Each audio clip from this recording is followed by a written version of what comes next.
ताज्या बातम्या विचार नव्हे त्यासाठी सचोटी न्यूज चॅनल बघायलाच हवे।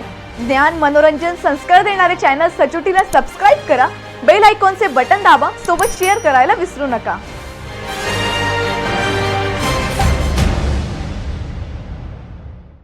अमळनेर तालुक्यासाठी वरदान ठरणाऱ्या निम्न तापी प्रकल्पावर आतापर्यंत 1461 कोटी रुपये खर्च झाले असून 24 प्रस्तंभाचे काम 60% तर उपसा सिंचन योजनेचे 42% काम पूर्ण झाले आहे। या धरणात सुमारे 18 मीटर पाणीसाठा राहणार असल्याची माहिती संबंधित अधिकारी वर्गाने माजी मंत्री तथा आमदार अनिल भाईदास पाटील यांच्या पाहणी दौऱ्याप्रसंगी दिली।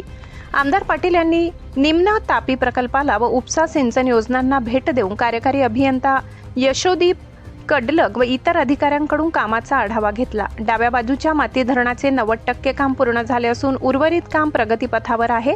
उजव्या बाजूच्या माती धरणाचे 100% काम झाले आहे।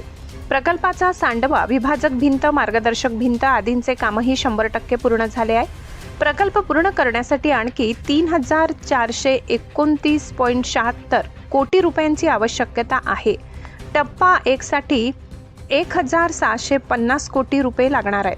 केंद्र शासनाकडून 27 कोटी रुपये प्राप्त झाले असून राज्य शासनाने यावर्षी 59 कोटींची तरतूद केली आहे। भौगोलिक परिस्थितीमुळे कालव्याऐवजी उपसा सिंचन योजनाद्वारे शेतापर्यंत पाईपलाईन टाकून पाणी शेतकऱ्यांच्या शेतापर्यंत पोहोचविले जाणार आहे। या कामाची देखील आमदार अनिल पाटील यांनी प्रत्यक्ष पाहणी करून आढावा घेतला, तसेच कामाला गती देण्याच्या सूचना केल्या।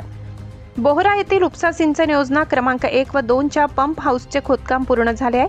कलाली येथील योजना क्रमांक 3 व 4 च्या पंप हाऊसचे खोदकामही पूर्ण झाले आहे।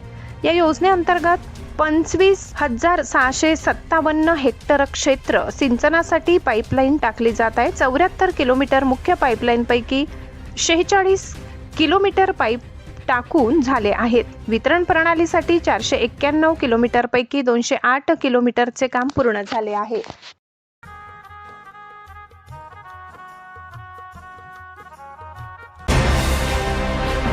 ताज्या बातम्या विचार नव्हे त्यासाठी सचोटी न्यूज चॅनल बघायलाच हवे।